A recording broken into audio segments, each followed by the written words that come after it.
agora nós vamos debater qual a tese que vai prevalecer ou então elaborar uma outra tese que englobe a proposição de todos os ministros. Então, o ministro Marco Aurélio propõe a seguinte tese. O ministro Marco Aurélio está na sessão, está aqui. Ministro Marco Aurélio. Presidente. Está ouvindo? Sim, presidente. Eu tenho dito que já é muito difícil julgar o caso concreto. O que se dirá se extravasarmos os limites subjetivos e objetivos do processo e pretendermos sinalizar, doutrinar situações diversas. Por isso, penso que a tese precisa ser minimalista, ou seja, guardar sintonia absoluta com o tema, com a controvérsia, com o conflito de interesses. O Tribunal de Origem proclamou a culpa exclusiva da vítima, que não devia estar no local. O que digo na tese que viola a tese proposta, não é do colegiado. Vamos ver qual será o resultado, presente a ótica da sempre ilustrada maioria. Viola o direito ao exercício profissional, o direito-dever de informar, conclusão sobre a culpa exclusiva de profissional da imprensa que, ao realizar cobertura jornalística de manifestações, é ferido por agente da Força de Segurança. Ou seja, digo que estava trabalhando no exercício profissional e, portanto, tinha, como ressaltou o ministro Luiz Roberto Barroso, que proceder à cobertura do evento para informar a sociedade e que, ferido por agente do Estado, numa repressão desmedida, tem-se o direito à indenização. Fico com essa tese minimalista, presidente. Pois não. Então, o ministro Marco Aurélio enunciou a tese dele.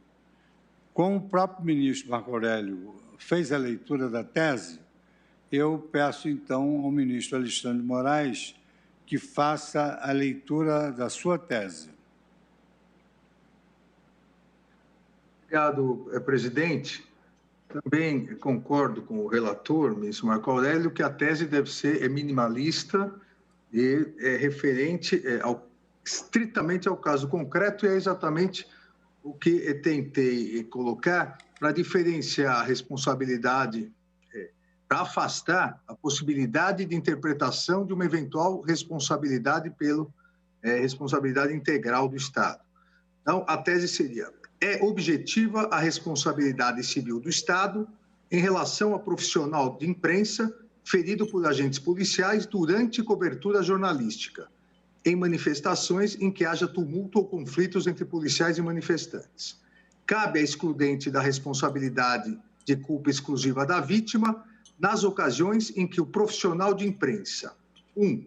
Descumprir ostensiva e clara advertência sobre acesso a áreas delimitadas, em que haja grave risco à sua integridade física. Ou 2. Participar do conflito com atos estranhos à atividade de cobertura jornalística. Mas, presidente, já adianto aqui, eu mandei a todos os colegas por Zap, pedi para enviar por Zap a tese, e já adianto que por mim não haveria problema em retirar o 2, porque no corpo inicial eu já digo que é objetiva a responsabilidade civil em relação ao profissional de imprensa ferido durante cobertura jornalística. Então, obviamente, se ele não estiver na cobertura jornalística, se houver desvirtuamento, já não entraria. Então, poderíamos ficar com 1. Se Vossa Excelência me permite, eu farei a leitura completa só com um item. Então, ficaria: é objetiva a responsabilidade civil do Estado em relação a profissional de imprensa ferido por agentes policiais durante cobertura jornalística em manifestações em que haja tumulto ou conflitos entre policiais e manifestantes. Cabe a excludente de responsabilidade da culpa exclusiva da vítima nas ocasiões em que o profissional de imprensa descumprir ostensiva e clara advertência sobre acesso a áreas delimitadas em que haja grave risco à sua integridade física. Ponto. Muito bem. Agora, eu peço à Sua Excelência o ministro Edson Fachin que faça a leitura da sua tese. Senhor presidente, cumprimento Vossa Excelência, os eminentes ministros, os eminentes pares, as ilustres advogados que se encontram presentes, o Procurador-Geral da República. Presidente, a tese que formulei em meu voto, entendo, com a lealdade que o dever me impõe, não foi a direção majoritária do sentido dos votos, embora estejamos todos na mesma direção do provimento do recurso, exceto o ilustrado voto divergente do ministro Nunes Marques. A minha tese é coerente com exclusivamente a primeira oração da tese do ministro Alexandre Moraes.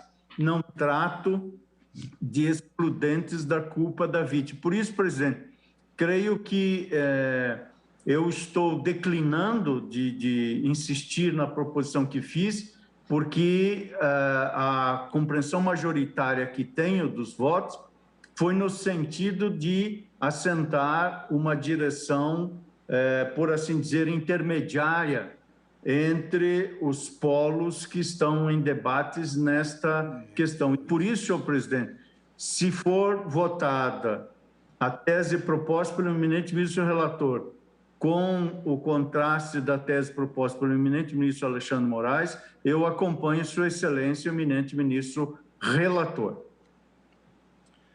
Pois não. Então, vou colher os votos agora na ordem, né? Então, vamos escolher na ordem como vota o ministro Nunes Marques, que, mercê de vencido, pode adotar uma das teses. Eu, quando vencido, voto a tese. A tese eu acho que nós podemos votar. Presidente, renovo meus cumprimentos a todos. Primeiro, queria deixar registrado a minha posição contrária à formulação da tese. Entendo que será muito difícil fixar uma tese e abranger as variáveis hipóteses que ela possa se destinar. Como já foi bem lembrado pelo ministro Ricardo Lewandowski, quando se trata de profissional de imprensa, se deve se fazer a primeira pergunta, a quem se destina a tese? Quem é o profissional da imprensa? O jornalista? O colunista?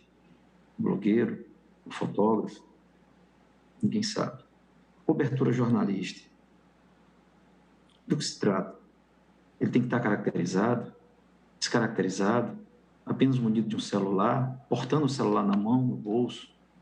Então, eu registro a minha divergência quanto à possibilidade. E peço licença, senhor presidente, para diferir o meu voto ao final, para acompanhar, se eventualmente não tiver uma outra tese, a mais restritiva possível, no momento até então apresentada do ministro Alexandre Moraes. Mas, eventualmente, se outra vier, eu estou aberto a reforma. Claro. Então, agora, o ministro Alexandre Moraes já propôs a tese dele, que, evidentemente, o ministro Alexandre Moraes o acompanha, evidente. Não, agora, presidente, então, o ministro Edson Fachin já aderiu à tese do relator. Ministro Roberto Barroso, a que tese Vossa Excelência adere? Presidente. Agora não sei. Presidente, a tese do ministro Fachin, ela, a meu ver, é uma tese mais ampla, tal como eu a interpreto, e mais ampla do que eu acho que foi o nosso julgado. Porque o ministro Fachin diz: o Estado é civilmente responsável pelo dano a profissional de imprensa ferido em situação de tumulto durante cobertura jornalística. Tal como eu a leio, ela sequer se restringe a um dano que tenha sido causado por agente público. Parece ser uma tese mais abrangente de que, se o jornalista sofrer algum tipo de dano na manifestação, independentemente de quem tenha causado, haveria responsabilidade. Pelo menos é o que me parece que está dito. E o que nós decidimos, mais vinculado ao caso concreto, é que, no caso de um disparo de um projétil de borracha puramente policial, é que haveria a responsabilidade do Estado. De modo que, na minha visão, restariam as teses do ministro Marco Aurélio e do ministro Alexandre de Moraes. A tese do ministro Marco Aurélio coloca ênfase, interessantemente, no exercício profissional. Diz: viola o exercício profissional, o direito e dever de informar. Eu, sinceramente, embora não tenha divergência da tese, eu prefiro a ênfase na questão da responsabilidade do Estado nesse caso. E, portanto, a tese cujo conteúdo se alinharia com a do ministro Alexandre de Moraes. A minha tese, a minha proposição de tese, correspondia à primeira parte da tese do ministro Alexandre de Moraes, com outras palavras. Mas aqui não vou brigar pelo preciosismo da minha redação, em contraste com a redação do colega, que foi o primeiro a divergir. Então, embora eu até dissesse de maneira ligeiramente diferente, eu estou de acordo com a tese do ministro Alexandre de Moraes, tanto na proposição central quanto na restrição, o que acho que é cabível, porque o Tribunal de Justiça de São Paulo excluiu a responsabilidade do Estado sob o fundamento de que havia culpa exclusiva da vítima, de modo que acho pertinente a referência cobertura de eventos externos, a culpa exclusiva da vítima, quando ela se caracteriza ou não. Portanto, não acho que se afastou do caso concreto e, portanto, por simplificação, presidente, eu acompanho a tese do ministro Alexandre de Moraes. Ministra Rosa Weber, a que tese Vossa Excelência adere? Senhor presidente, eu entendo que a tese do ministro Alexandre de Moraes está mais de acordo com os fundamentos do voto que me levaram à negativa ao provimento do recurso extraordinário. Então, eu acompanho a tese do ministro Alexandre de Moraes. Ministro Dias Toffoli, como Vossa Excelência, a que tese Vossa Excelência adere? Voto com a tese proposta pelo ministro Alexandre de Moraes. Ministra Carmen Lúcia, a que tese Vossa Excelência adere? Igualmente, presidente, a tese do ministro Alexandre de Moraes, com as vênias do ministro relator e do ministro Edson Fachin. Ministro Ricardo Lewandowski, a que tese Vossa Excelência adere? Presidente, eu adiro à tese do ministro Alexandre de Moraes, porque ela é a mais próxima, penso eu, daquilo que eu externei. E também penso que, de certa maneira, reflete as preocupações do ministro Cássio Nunes. No entanto, eu peço vênia para sugerir, eventualmente, até na linha do que foi proposto pelo ministro Marco Aurélio, que nós desidratássemos um pouco, se fosse possível, essa tese. Por exemplo, eu estava pensando, e penso em voz alta, que nós poderíamos nos aproximar o mais possível da dicção do artigo 37, parágrafo 6º da Constituição, que é unívoco. Eu estava pensando em falar que o exercício regular da profissão de jornalista, ou seja, então, todo aquele que não é jornalista, não é? Ou que não esteja no exercício regular da profissão, ele está correndo os riscos de, eventualmente, não contar com essa cobertura constitucional no que diz respeito à indenização do Estado. Aí estava avançando um pouco, o exercício regular da profissão de jornalista na cobertura de eventos externos, que é disso que se trata, não exclui a responsabilidade objetivo do Estado em razão de danos causados por seus agentes. Mas, presidente, é apenas uma reflexão que faço, um apelo que faço ao ministro Alexandre de Moraes, no sentido de verificar se Sua Excelência pode, eventualmente, mantendo a essência daquilo que ele propõe, com o que eu concordo, simplificar um pouco mais para que, enfim, para aqueles que são os destinatários dessa tese, ou seja, os jurisdicionados, possam compreendê-la de forma unívoca. Mas é como me pronuncio, presidente. Então, aderindo à tese do ministro Alexandre. Ministro Gilmar Mendes. Presidente, também pedindo todas as vênias, eu estou acompanhando a proposta do ministro Alexandre de Moraes. Como eu votei um monte,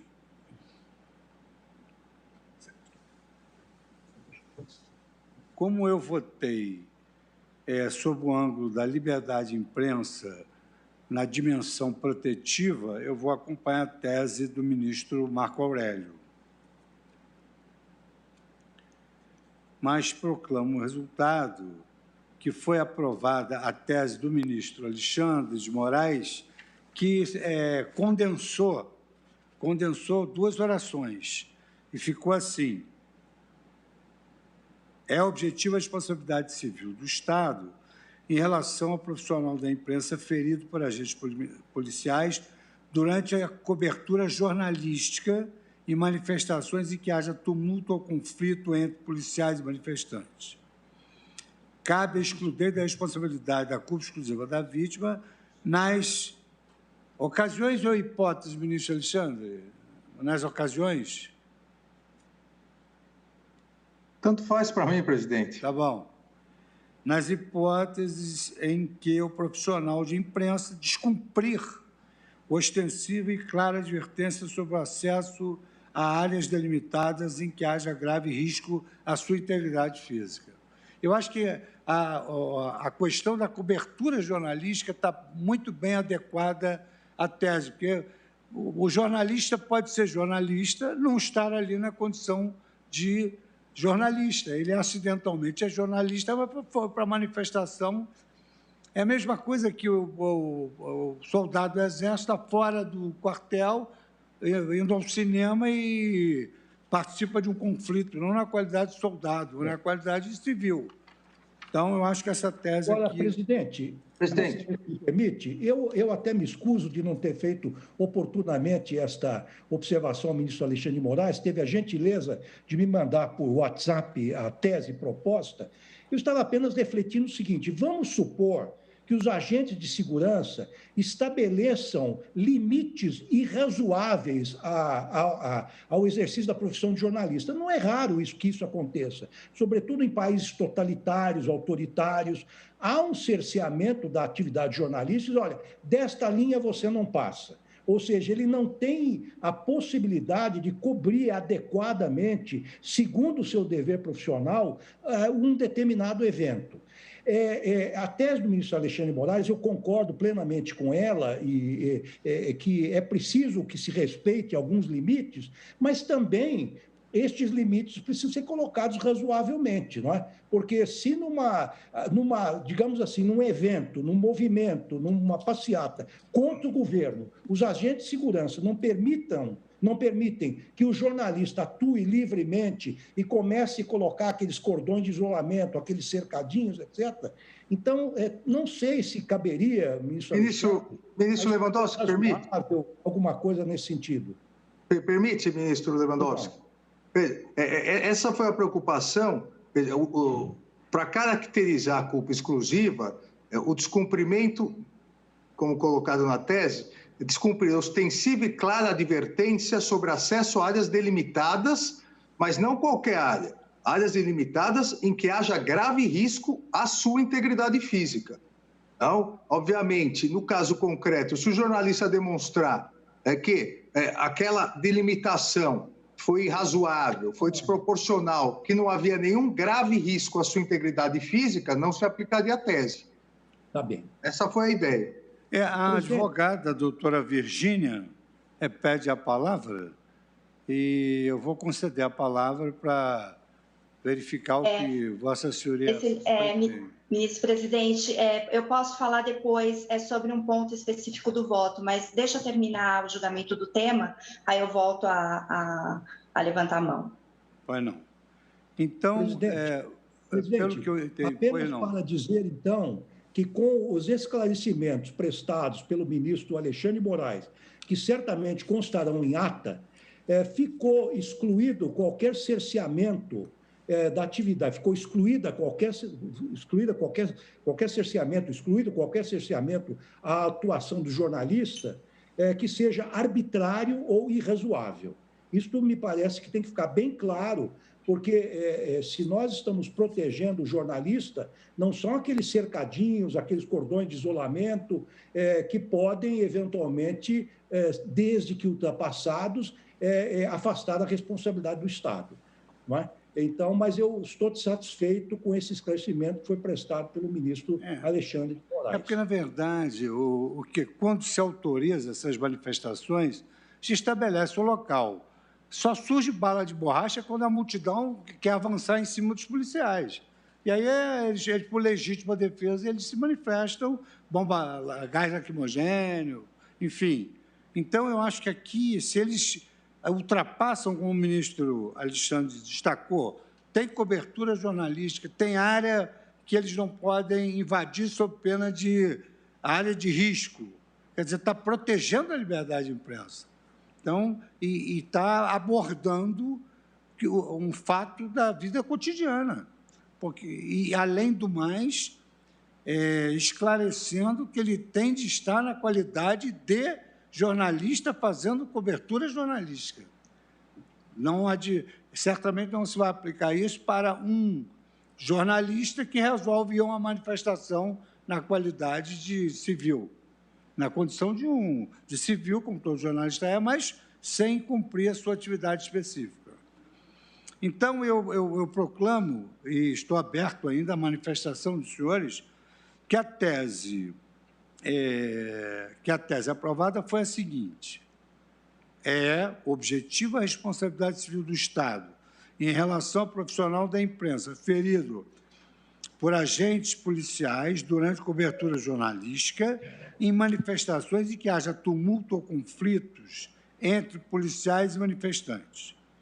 Cabe a excludente da responsabilidade da culpa exclusiva da vítima nas ocasiões em que o profissional de imprensa descumprir ostensiva e clara advertência sobre acesso a áreas delimitadas em que haja grave risco à sua integridade física. E essa foi a tese vencedora com o ministro Nunes Marques. Vossa Excelência ficou de definir... Eu acompanhei o ministro Alexandre de Moraes, né? Fiquei de, eventualmente... evoluir se houvesse uma outra proposta. Como não houve, acompanhe Sua Excelência. Então, por 9 votos contra 2 vencidos, os ministros Marco Aurélio e Luiz Fux, foi aprovada a tese do ministro... Presidente, eu acompanhei também a tese do ministro Marco Aurélio. Então somos 3. Perfeitamente. E em sua companhia somos 10. Muito obrigado. Bondade da vossa parte. Bom, então, fica proclamada essa tese, mas, na essência, todos nós votamos de acordo com o voto do ministro Marco Aurélio, no sentido de conhecer do recurso e dar provimento. Aí eu gostaria de deixar o ministro Marco Aurélio à vontade sobre se vai ficar, tendo em vista que decaiu só da parte relativa à tese. Só para que Vossa Excelência explique e eu não seja mal interpretado. Então, ministro Marco Aurélio, que talvez o ministro Marco Aurélio não queira ficar como redator do acordo, talvez por isso, né? Acho que eu vou ligar para ele, que ele está na linha. Presidente, Vossa Excelência me permite? Claro. O presidente. Presidente, Sim, presidente. Ministro Marco Aurélio, Vossa Excelência, no mérito, todos acompanharam o voto de Vossa Excelência, conheceram e deram provimento. Eu e Vossa Excelência ficamos vencidos só na tese. Como é que Vossa Excelência... Eu também, presidente. E o ministro Edson, perdão. Ministro A tese compõe o julgamento. A partir do momento em que estou vencido nela, não redijo. Tá bem.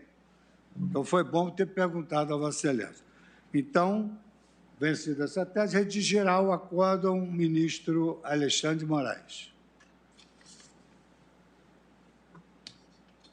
A doutora Virgínia, Vossa Senhoria ainda deseja fazer uso da palavra? Sim, Excelência. Pois sim. não. Excelentíssimo presidente, há uma questão de fato ainda a ser dirimida por essa colenda corte, pois pelo voto do ministro relator não ficou claro em que medida os pedidos indenizatórios formulados na inicial foram acolhidos com o provimento do recurso extraordinário. Embora isso tenha ficado, ao meu ver, um pouco mais claro no voto do ministro Fachin, que deu provimento ao recurso extraordinário para acolher todos os pedidos nos termos da inicial.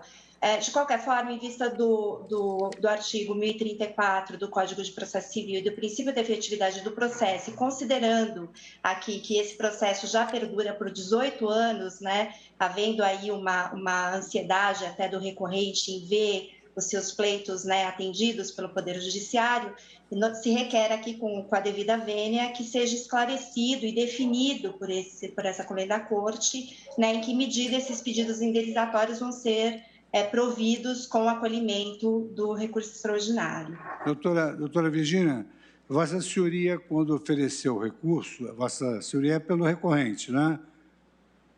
Então, Vossa Senhoria, quando ofereceu o recurso, pediu o provimento e, automaticamente, o nosso acórdão substitui a decisão recorrida. Então, demos provimento ao seu recurso. No seu recurso, Vossa Senhoria pediu que se mantivessem os danos.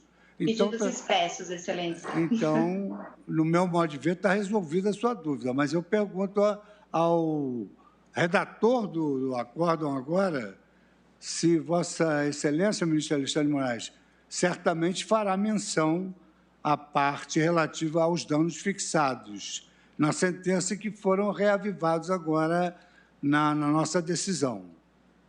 Presidente, eu também vou redigir os embargos de declaração orais que foram interpostos já, não, mas aí, antes do acórdão publicado. Não, mas nós vamos até evitar os embargos. Eu fico com os dois, ministro presidente? Fica com os dois. Presidente, obviamente, pelo menos no meu voto, assim foi, nós estamos provendo para retornar a sentença de primeiro grau. Exato. A sentença de primeiro grau está fixando, não é nem mais nem menos que isso. Bom, então, doutora Virgínia... Excelência, desculpa, é que, na verdade, no pedido do recurso extraordinário, houve um recurso de apelação também de nossa parte, que acabou restando prejudicado pelo julgamento do Tribunal de Justiça ao determinar e reconhecer a culpa exclusiva da vítima, justamente para que houvesse um provimento do pedido de indenização por danos materiais, que é a pensão, e até a majoração dos danos morais. Então, para que fique claro que os pedidos do recurso extraordinário e pedido de provimento engloba essa revisão também desses pedidos, que foram parcialmente acolhidos em primeira instância e cujo recurso de apelação acabou restando prejudicado pelo julgamento do Tribunal de Justiça. O recurso de apelação restou prejudicado? Por quê? Porque quando ele entendeu, afastou a responsabilidade do Estado pela culpa exclusiva da vítima, o nosso recurso acabou não sendo analisado. Mas Vossa Senhoria não pediu que fosse reconhecida a responsabilidade objetiva? Sim, Excelência. E aí o tribunal não reconheceu. Veja, na sentença já havia sido reconhecida a responsabilidade objetiva e estabelecida a indenização por danos morais apenas e o ressarcimento das despesas médicas. Sim. Então, nós apelamos visando que houvesse a reforma parcial da sentença para que fosse também abrangida a indenização por danos materiais com a pensão. E esse recurso acabou não sendo analisado pelo Tribunal de Justiça na medida em que ele entendeu por afastar a responsabilidade do Estado por culpa exclusiva da vítima. Bom, o presidente, nosso... Presidente, me permite? Claro. Eu acho que estão sendo suscitadas questões que eu, pessoalmente, não analisei. Aí eu vou me alinhar ao ministro Alexandre de Moraes. Eu acho que esses pontos deveriam vir em embargos de declaração, porque pelo menos eu não me debrucei sobre esse aspecto, de saber se é só dano moral, se tem dano material. Eu não gostaria de me pronunciar sobre isso sem a oportunidade de reestudar o tema, de revisar o tema. De modo que eu sugeriria à ilustre advogada, se os colegas estiverem de acordo, que ela exponha essas preocupações e embargos de declaração, quando nós, então, poderemos nos manifestar com melhor conhecimento de causa. Eu sugeriria esse encaminhamento, presidente. Então, na verdade, o recurso ele abrange 2 capítulos, né?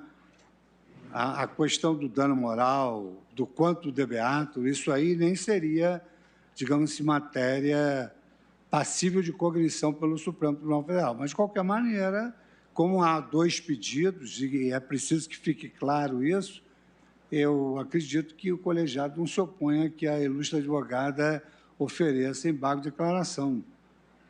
Mas que a oposição de embargo de declaração é um direito legítimo. Presidente, o ministro Alexandre propõe, nós estamos mantendo, em princípio, a decisão de restabelecendo a decisão de... Exato. Presidente. E em embargos de declaração, se for o caso, nós revisitamos algum desses pontos que a advogada mencionou. Ministro Presidente. Edson Fachin, com a palavra. Pois não, obrigado, presidente. Apenas para deixar assentado, eis que a ilustre advogada fez referência ao voto que proferi. Eu examinei a matéria que a ilustre advogada trouxe à colação, eis que entendo que ela está posta no recurso extraordinário. Por isso, em meu voto, dei provimento integral ao recurso extraordinário, apenas para reiterar esse ponto, senhor presidente. É verdade. O ministro Fachin fez questão de estabelecer essa oração, acolhendo integralmente. Então, nesse sentido, Vossa Excelência abordou todos os pontos.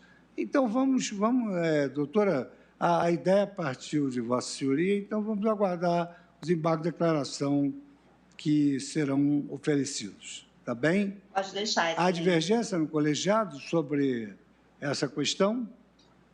Não havia divergência. Não seria uma divergência não, mas apenas para ganhar aí o troféu de chato do dia.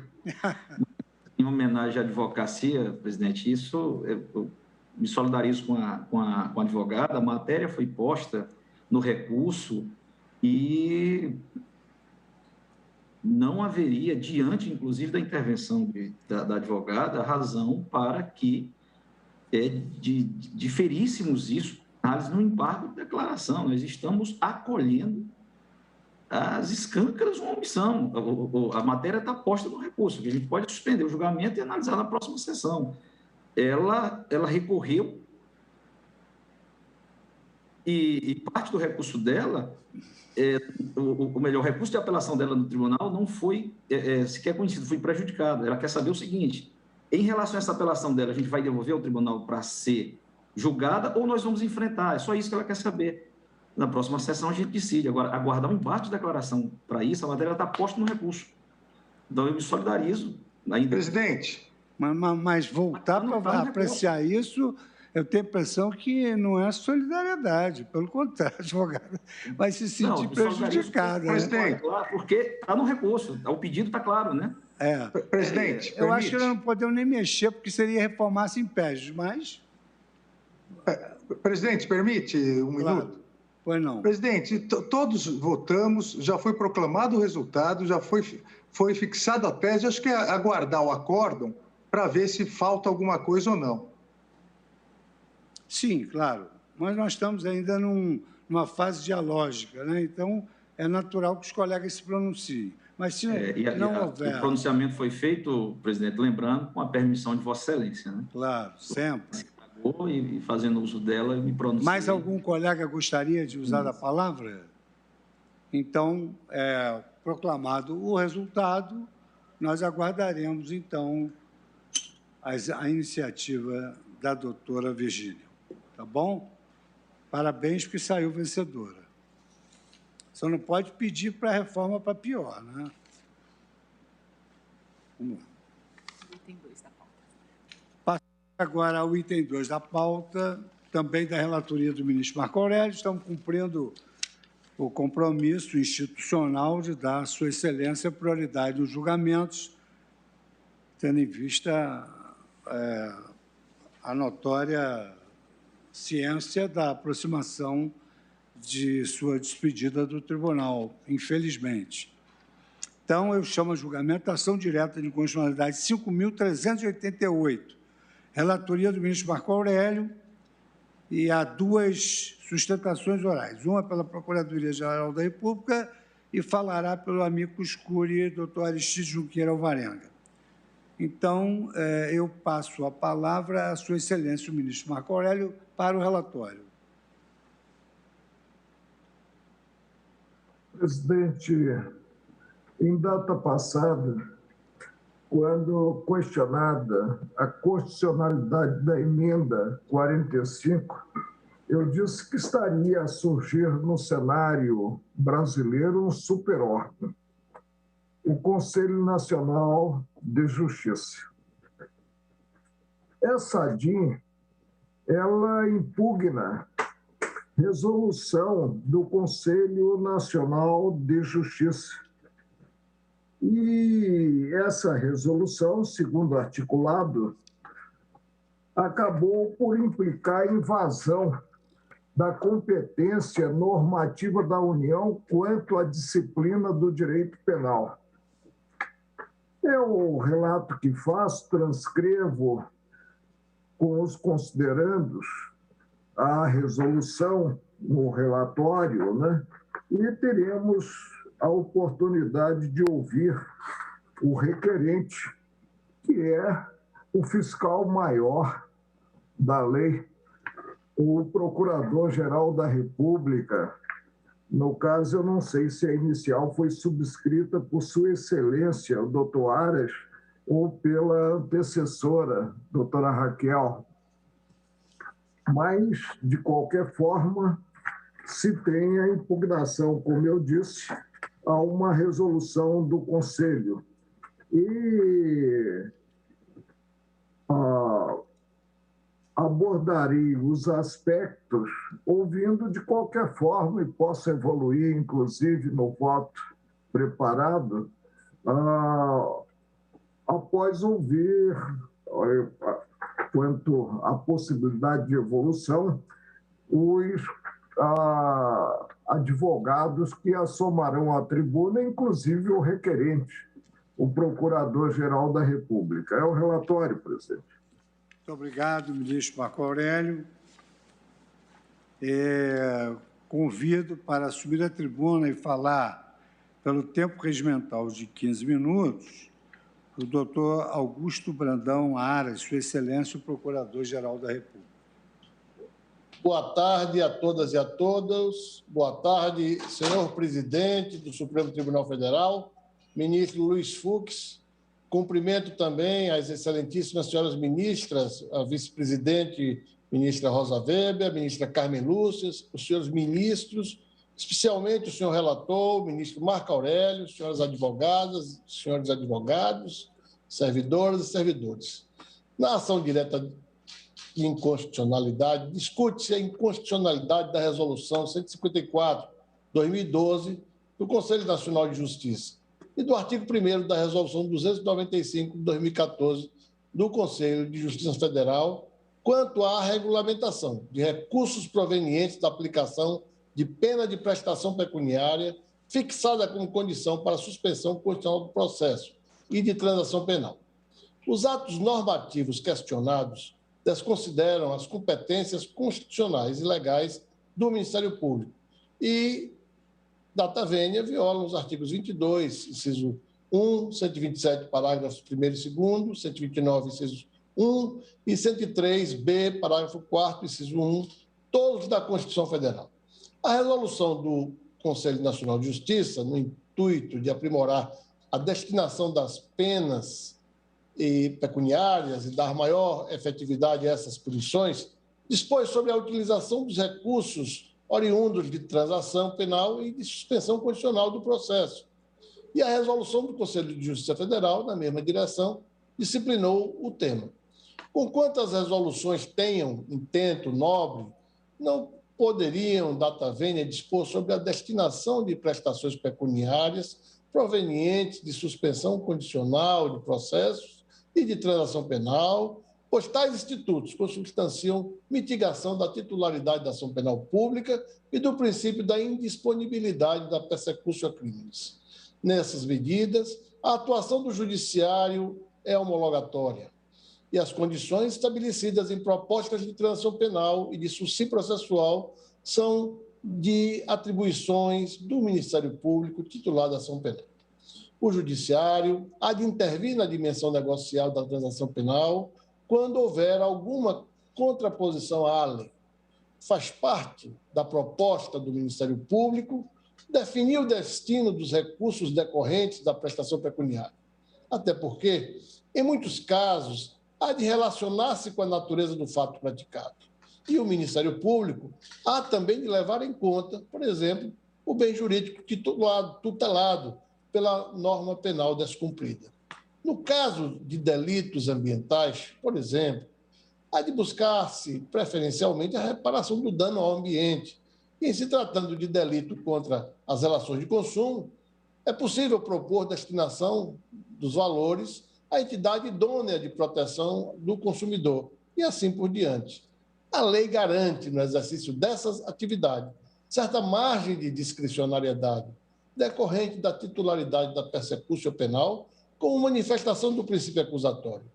E a possibilidade, senhor presidente, senhoras ministras, senhores ministros, e a possibilidade de o Poder Judiciário definir a destinação de recursos oriundos de transações penais e de suci processual, existentes apenas a partir da atuação do Ministério Público, cria embaraços ao agente do parquê na formulação das propostas que entender mais adequadas à realização do interesse público e interfere na independência funcional do membro do órgão ministerial. As resoluções em tela violam a reserva da lei. Transação penal e suci processual são institutos despenalizadores de natureza penal e processual penal. São temas, portanto, submetidos à reserva de lei, em sentido estrito, conforme prevê o artigo 22, inciso 1 da Constituição. As resoluções também extrapolam os limites do poder regulamentar conferido aos conselhos do Poder Judiciário. E sabemos que o poder regulamentar, titularizado pelo Conselho Nacional de Justiça, nos termos do artigo 103b, parágrafo 4º da Constituição, está diretamente atrelado à competência material e finalística daquele Conselho Constitucional e envolve missões como zelar pela autonomia do Judiciário e pelo cumprimento do Estatuto da Magistratura, assim também pela observância do artigo 37 da Lei Complementar, apreciando a legalidade de atos administrativos praticados por membros e órgãos do Judiciário, revendo, se for o caso, processos disciplinares de juízes. Estabelecer, pois, destinação de valores provenientes de penas de prestação pecuniária decorrentes de transação penal ou suspensão condicional de processo é função institucional do Ministério Público e não está inserida entre as competências constitucionais do Conselho Nacional de Justiça. Data vênia. Ao regulamentar a matéria, o Conselho desborda dos limites constitucionais que lhe forem impostos. Em face do exposto, o Procurador-Geral da República, ratificando as manifestações dos seus antecessores, manifesta-se pela procedência dos pedidos formulados na inicial para 1. Declarar constitucional, sem redução de texto, a resolução... Desculpe, senhores ministros. Declarar inconstitucional, sem redução de texto, a resolução 154, de 13 de julho de 2012, do Conselho Nacional de Justiça, para afastar da sua aplicação os recursos provenientes da prestação pecuniária fixada como condição para a suspensão condicional do processo ou transação penal. E 2, declarar a inconstitucionalidade do artigo 1º da Resolução 295 de 2014 do Conselho de Justiça Federal. Agradeço a Vossas Excelências pela atenção. Muito obrigado, doutor Augusto Brandão de Aras, Procurador-Geral da República. Convido agora para assumir a tribuna virtual e que falará pela Associação Nacional de Membros do Ministério Público, CONAMP, como amicus curiae, pelo tempo regimental de 15 minutos, doutor Aristides Junqueira Alvarenga. Excelentíssimo senhor ministro-presidente, excelentíssimas senhoras ministras, excelentíssimos senhores ministros, excelentíssimo senhor Procurador-Geral da República, as minhas homenagens a Vossa Excelência e ao Ministério Público, como sempre faço, e na esteira do que disse o Procurador-Geral, 2 são as resoluções postas agora à apreciação de Vossas Excelências, com relação à inconstitucionalidade de ambas. Uma, a resolução 154 de 2012 do CNJ, e a outra, que é como se fosse uma repetição da disciplina pelo Conselho da Justiça Federal, a Resolução 295 de 2014. Essas datas são importantes, porque eu vou me ater a dizer que a inconstitucionalidade destas 2 resoluções está no fato de que isto é matéria legal. Isto não pode ser tratado pelo Conselho Nacional de Justiça. Aliás, posso lembrar aqui, se me permitam, a frase ou um trecho do ministro Alexandre de Moraes, quando do julgamento da ação direta de inconstitucionalidade 41-45 do Distrito Federal, quando ele diz, num dos trechos do seu voto, outra questão essencial trazida na presente ação direta diz respeito aos limites do poder normativo do Conselho Nacional de Justiça, nos termos do artigo 103b da Constituição Federal. Portanto, ao dizer deste artigo, no nosso modo de entender, como amicus curiae, é de que 2 são os dispositivos feridos, 2 dispositivos constitucionais ofendidos. É o 103b, porque não está na competência do Conselho, e o primeiro é o artigo 22.1, porque isso é competência privativa de legislação federal da União. Mas continuemos, se me permitem, o que disse o ministro Alexandre de Moraes. Inclusive limites em relação a criar obrigações para terceiros quando se é um órgão administrativo somente do Poder Judiciário. Entendo pela necessidade de compatibilização na presente hipótese dessas 2 importantes questões. E, por fim, o ministro continua. Se não estabelecermos essa distinção, o CNJ, assim como o CNMP, poderá regulamentar tudo, deter o poder normativo não só para regulamentar o que for necessário para o bom exercício das suas competências constitucionais, mas poderão legislar processualmente. Vamos possibilitar que amanhã o CNJ possa regulamentar busca e apreensão, possa regulamentar invasão domiciliar, possa regulamentar procedimentos criminais, mesmo que regularmente, mais modernamente e melhor do que existe hoje. Isto não é função constitucional do CNJ, é função do Congresso Nacional. Tanto é que assim é que o Congresso Nacional já tem há muito legislado sobre este mesmo tema de destinação das sanções pecuniárias.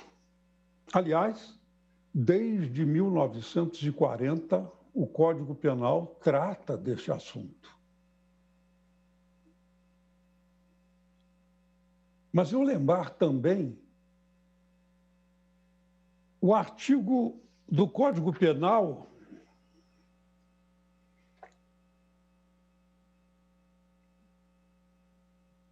diz que isto, o destino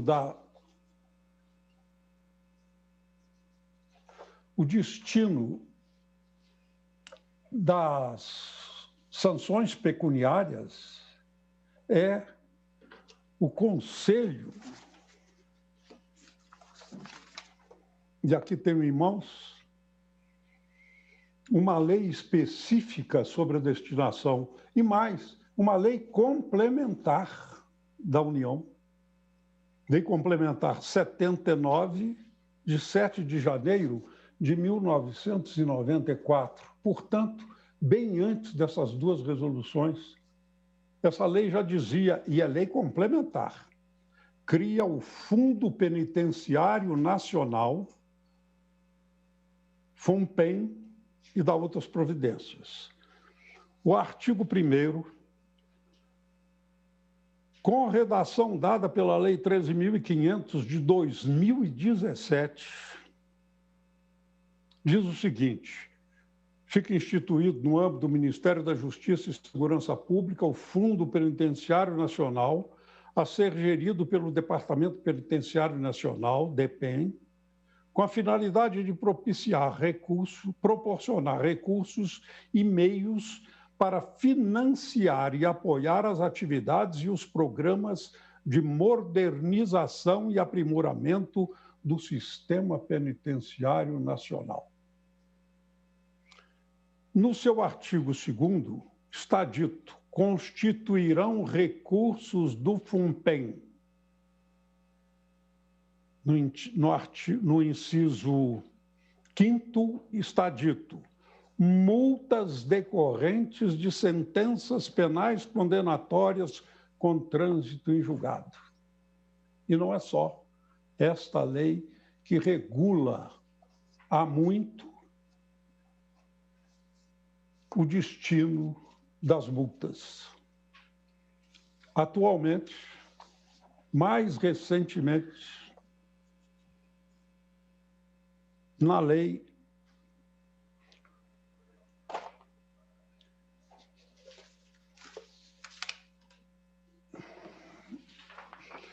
a Lei 13.964, de 24 de 12 de 2019, em seu artigo 28A, e é preciso dizer que esta lei foi objeto de medida liminar decidida pelo excelentíssimo senhor presidente ministro Luiz Fux, que suspendeu a eficácia de vários dispositivos, inclusive do artigo 28, que trata do arquivamento do inquérito. Mas o artigo 28A não foi objeto, aliás, foi objeto de indeferimento da liminar, embora ela tivesse sido pedida. E o que é que diz o artigo 28 dessa lei que modificou o Código Penal? Diz o seguinte: chama-se isso de acordo de não persecução penal. Não sendo caso de arquivamento e tendo o investigado confessado formal e circunstancialmente a prática de infração penal sem violência ou graça ameaça e com pena mínima inferior a 4 anos, o Ministério Público poderá propor acordo de não persecução penal, desde que necessário e suficiente para reformação e prevenção do crime, mediante as seguintes condições, ajustadas, cumulativa e alternativamente. O inciso 4 diz: pagar prestação pecuniária a ser estipulada nos termos do artigo 45 do decreto do Código Penal a entidade pública ou de interesse social a ser indicada pelo juízo da execução que tenha preferencialmente como função proteger bens jurídicos iguais ou semelhantes aos aparentemente lesados pelo delito. Ou seja, outra destinação que não o Conselho, o Fundo Penitenciário Nacional. E destinação legal que se sobrepõe à destinação dada para a administração do Poder Judiciário na resolução ou nas 2 resoluções agora postas. Isso é uma demonstração inequívoca de que houve uma ofensa ao serem expedidas essas 2 resoluções. Houve uma ofensa clara e evidente ao artigo 22, inciso 1, que diz da competência legislativa da União. Isto não pode ser objeto de resoluções. Isto é matéria estritamente legal. Com essas considerações, senhor presidente, senhores ministros,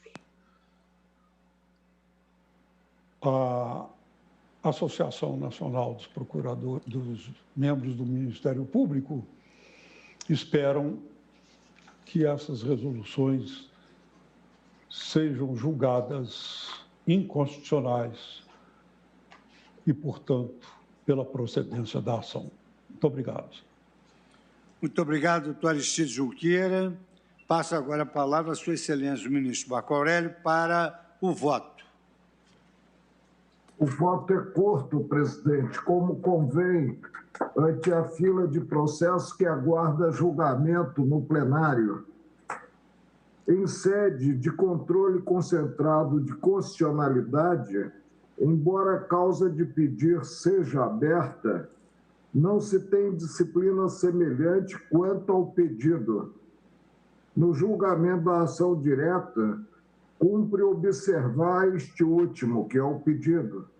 Há de considerar-se o que pleiteado, a declaração de inconstitucionalidade sem redução de texto da Resolução CNJ 154/2012 para afastar a interpretação no sentido de utilização de verbas oriundas de prestação pecuniária, fixada como requisito a suspensão condicional de processo ou transação penal, e a incompatibilidade, aí sim, com a Carta da República, do artigo 1º da Resolução do Conselho da Justiça Federal, Resolução 295/2014.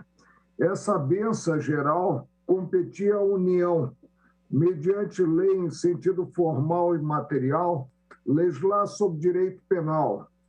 Existe no cenário normativo parafernália de diplomas, o que se dirá se admitir-se que órgãos estritamente administrativos, como são o Conselho Nacional de Justiça e o Conselho da Justiça Federal, venham a dispor sobre matéria penal.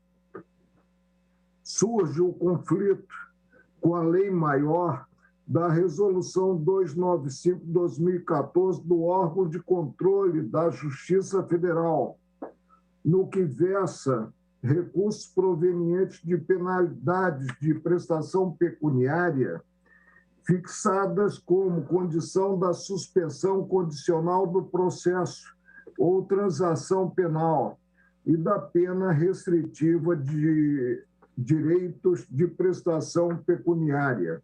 No tocante à norma do Conselho Nacional de Justiça, há de ficar-se jungido ao que pretendido pelo requerente, ou seja, a atribuição de interpretação conforme a Constituição para afastar leitura no sentido da utilização de verbas oriundas de prestação pecuniária imposta como exigência à suspensão condicional do processo ou transação penal. Essa ótica baseia-se na mesma premissa referente à glosa do ato do Conselho da Justiça Federal. Julgo procedente o pedido formulado para declarar incompatível com a Constituição Federal a Resolução 295/2014 do Conselho da Justiça Federal, relativamente a de número 154 de 2012 do Conselho Nacional de Justiça, empresto-lhe interpretação conforme para excluir enfoque a alcançar a utilização de verbas de prestação pecuniária fixada como condição à suspensão condicional de processo ou transação penal. É como voto. Obrigado, ministro Marco Aurélio, pelo voto objetivo, sucinto e preciso. Passo agora a palavra à Sua Excelência, o ministro Nunes Marques, para o voto. Obrigado, senhor presidente. Renovo os cumprimentos a todos. Trata-se de ação direta de inconstitucionalidade, pedido de medida cautelar, movida pelo Procurador-Geral da República, impugnando, primeiro, a resolução número 154/2012 do Conselho Nacional de Justiça, CNJ, segundo, o artigo 1º da resolução 295/2014 do Conselho da Justiça Federal. As normas impugnadas versam sobre a utilização dos recursos oriundos da pena de prestação pecuniária aplicada em substituição à prisão ou como condição para a transação penal ou para a suspensão condicional do processo. A designação do ilustre Procurador-Geral cinge-se às hipóteses de prestação pecuniária como condição para o sucíssio processual ou para a transação penal. Daí os requerimentos nos seguintes termos, verbis. Requer que, ao final, seja julgado procedente o pedido para 1. Declarar inconstitucional, sem redução de texto, Resolução 54, de 13 de julho de 2012, do Conselho Nacional de Justiça, para afastar de sua aplicação os recursos provenientes de prestação pecuniária fixada como condição para a suspensão condicional de processo ou transação penal, e 2, declara inconstitucional o artigo 1º da Resolução 295, de 4 de junho de 2014, do Conselho da Justiça Federal. Segundo a petição inicial, os atos normativos impugnados teriam contrariado os postulados encontrados nos seguintes dispositivos da Constituição Federal. 2, inciso 1, que é a usurpação da competência privativa da União para legislar sobre direito penal e sobre direito processual penal. O artigo 103b, parágrafo 4º, inciso 1, extrapolação do poder regulamentar conferido ao Conselho Nacional de Justiça. Artigo 127, parágrafos 1º e 2º, ofensa às prerrogativas da independência e da autonomia funcionais reconhecidas ao Ministério Público. E artigo 129, inciso 1, desrespeito ao sistema penal acusatório que confere ao Ministério Público a titularidade privativa da ação penal pública. Adotado o rito do artigo 12 da Lei 9.868/99. Então, o presidente do Conselho Nacional de Justiça prestou informações, o advogado da União defendeu a constitucionalidade dos atos normativos impugnados. Por sua vez, o Procurador-Geral da República ofereceu parecer pela procedência do pedido, reiterando os termos da petição de ingresso. A Procuradoria-Geral de Justiça do Estado de Minas Gerais apresentou memoriais pela procedência do pedido. Admitida como amicus curiae, a Associação Nacional dos Membros do Ministério Público, CONAMP, manifestou-se pela procedência do pedido. O julgamento teve início no plenário virtual, suspenso em virtude de pedido de destaque apresentado pelo eminente ministro Alexandre de Moraes. Passo ao voto. O Procurador-Geral da República sustenta que o Conselho Nacional de Justiça, secundado pelo Conselho da Justiça Federal, extrapolou seu poder regulamentar, disciplinando matéria atinente à esfera de interesses institucionais do Ministério Público. A tese de inconstitucionalidade, basicamente, funda-se na ideia de que a imposição de prestação pecuniária e a respectiva destinação constituem-se um poder dever do Ministério Público. Assim, o Poder Judiciário, ao editar as resoluções em análise, estaria legislando sobre as funções institucionais do Ministério Público e, por consequência, exercendo controle sobre a atuação dos membros do parquê. A fim de delimitar a questão jurídica controversa, parece-me conveniente uma explanação dos institutos em comento. Tendo em vista o sistema acusatório penal brasileiro, adotado por força do artigo 129, inciso 1 da Constituição Federal, o Ministério Público é legitimado ativo exclusivo para a promoção da ação penal pública. A prerrogativa, que outrora era balizada pela ideia de obrigatoriedade de exercício, foi progressivamente sendo transformada, ao menos em parte, numa atribuição discricionária, com o advento da Lei 9.099 de 95, que previu os institutos da transação penal e da suspensão condicional do processo, artigos 76 e 89. A transação penal e a suspensão condicional do processo, baseados na doutrina processualista penal italiana do nolo condendere, são institutos despenalizadores criados pela Lei 9.099 de 95 e então colocados à disposição do Ministério Público. Destinam-se aludidos institutos a uma composição com a adoção de medidas alternativas à prisão, à privação de liberdade, evitando-se assim a persecução penal. Constituem-se, portanto, em política criminal, estímulo à celeridade processual e a adoção de opção diversa da decretação de encarceramento. Entre as sanções alternativas à pena privativa de liberdade, destaca-se a prestação pecuniária, objeto da regulamentação pela Resolução 154 de 2012 do Conselho Nacional de Justiça. Em princípio, a prestação pecuniária, como espécie de pena restritiva de direitos, possui caráter penal e indenizatório à vítima ou a seus dependentes, assim como a entidade pública ou privada com destinação social, artigo 45, parágrafo 1º do Código Penal. Quanto a esta hipótese, diversa daquelas encontradas no sursis processual e na transação penal, a Procuradoria-Geral da República não impugna a disciplina pelo Judiciário. O ponto nevrálgico da questão reside no entendimento de que os efeitos pedagógicos do desembolso financeiro infligido ao cidadão processado ou em vias de assim se ver, encontra-se na perda do quantum arbitrado. Sobre tais efeitos, nenhuma repercussão haverá como decorrência da definição desta ou daquela entidade como beneficiária do auxílio material angariado no ajuste, celebrado entre o Ministério Público e alguém na iminência de responder à persecução penal. A destinação das prestações pecuniárias, por si só, não pode ser interpretada como elemento essencial da negociação a ser entabulada entre o parquê e o acusado em potencial, destinada à homologação judicial de sursis processual ou de transação penal. Em nada importa ao pretenso acusado, parte da composição a ser ajustada com o Ministério Público, e pouco deveria importar ao próprio dominus litis a destinação da prestação pecuniária fixada. A administração do cumprimento da pena privativa de liberdade cabe ao Poder Judiciário. Igualmente, também ao Poder Judiciário deve caber a administração do cumprimento das medidas alternativas a ela, não sendo diferente quanto às prestações pecuniárias. A definição da entidade a beneficiar-se da prestação pecuniária, obviamente, encontra-se no âmbito da administração do cumprimento desta tal medida alternativa a cargo do Poder Judiciário.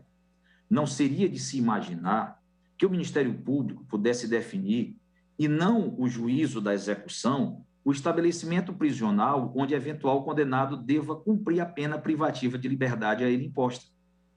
Mal comparando, também não cabe ao Ministério Público, caso a caso, definir a entidade beneficiária de recursos provenientes de prestação pecuniária, sem que isso signifique efetiva ingerência na administração do cumprimento de uma tal medida alternativa.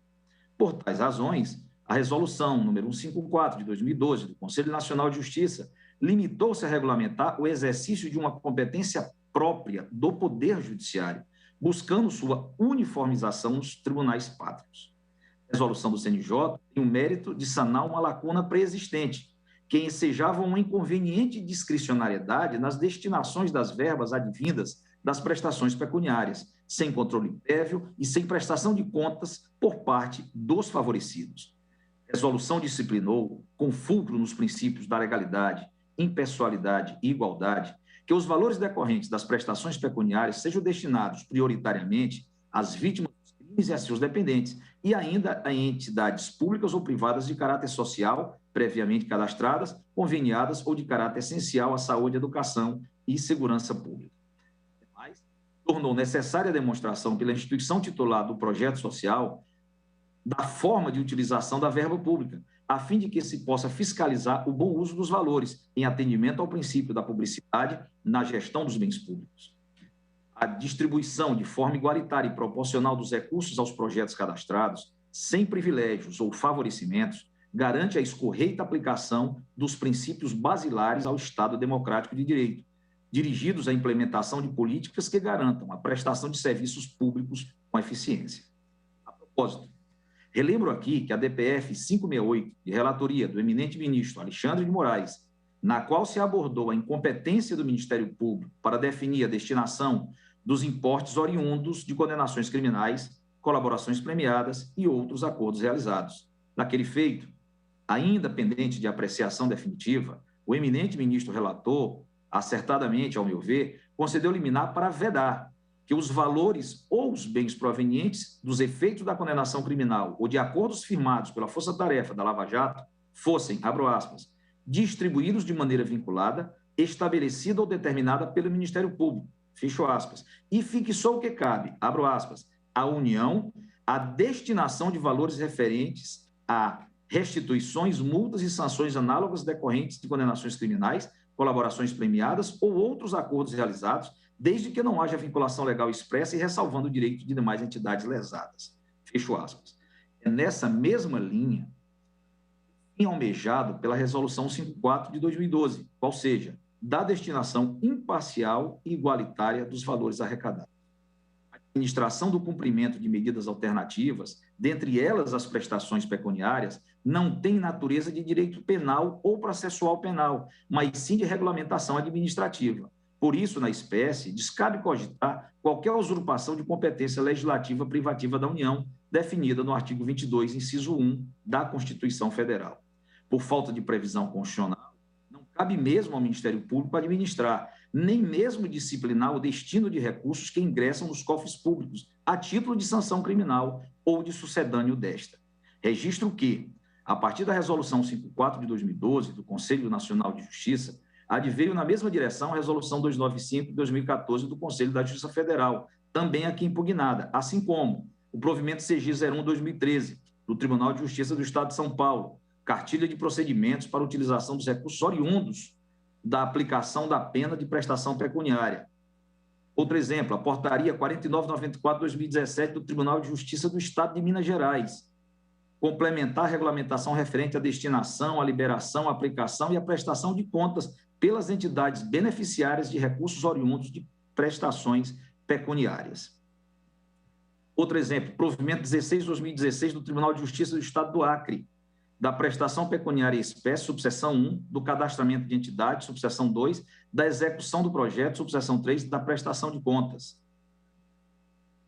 Último exemplo, provimento conjunto 02/2019. Tribunal de Justiça do Estado do Ceará, disciplina o recolhimento, destinação, controle e aplicação de valores oriundos de prestação pecuniária imposta em sede de transação penal e como condição da suspensão do processo, de acordo com a Resolução 54 de 13 de julho de 2012 do Conselho Nacional de Justiça.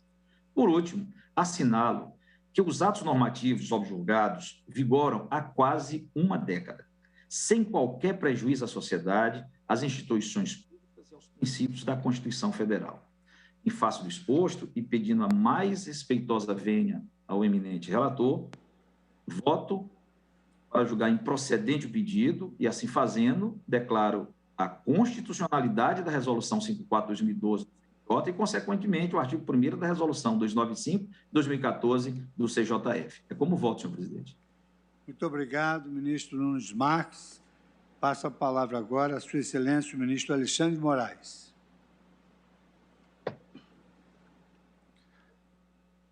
Presidente, boa noite, quase boa noite. Presidente, eu já adianto que pedirei vista dos autos, porque destaquei, uma vez que há uma DPF distribuída no meu gabinete, a DPF 569, a DPF relacionada exatamente a esse tema, relacionada à distribuição, à possibilidade ou não, seja do membro do Ministério Público, seja do Poder Judiciário, distribuírem livremente os recursos vindo de transação, de suspensão, de condenações criminais, e é um pouco mais ampla que o presente caso. E destaquei, esperando que fosse possível trazer em conjunto, mas em virtude, e corretamente Vossa Excelência está antecipando ou colocando rapidamente os feitos do ministro Marco Aurélio, então eu peço vista e trarei rapidamente em conjunto ambas as ações, essa e a DPF. Uma vez que também já fiz um grande estudo citado pelo eminente ministro Nunes Marques, que é a DPF 568, essa sim que se referiu ao caso da fundação, uma pretensa fundação que seria criada com dinheiro público, por membros do Ministério Público, no Paraná, e por medida liminar em ADPF da própria Procuradora-Geral da República, suspendi, e já há trânsito em julgado, só fazendo essa consideração, porque houve um acordo entre o Executivo, Ministério Público, Congresso Nacional, para destinação dessas verbas à saúde pública, para a questão da Covid, e ao meio ambiente na Amazônia. Mas também tratava desse assunto. A outra, a DPF, um pouco mais ampla, trata de todas as questões relacionadas a dinheiro de delação premiada, a questão da transação, suspensão. Então, me parece importante que traga ao plenário toda a situação para que nós possamos, de uma vez por todas, definir essa importante questão. Então, peço vista, presidente. Então, eu vou proclamar o resultado parcial. Após o voto do ministro relator, ministro Marco Aurélio, que julgava procedente a ação direta de inconstitucionalidade 5388, e do voto do ministro Nunes Marques, que a julgava improcedente, pediu vista dos autos o ministro Alexandre de Moraes e aguardarão os demais. Está certo? Senhores ministros, próximo feito a chamar, há várias sustentações orais. Nós temos um período remanescente curto, que não dará tempo de nós chamarmos esse processo e julgarmos esse processo. São muitas sustentações orais.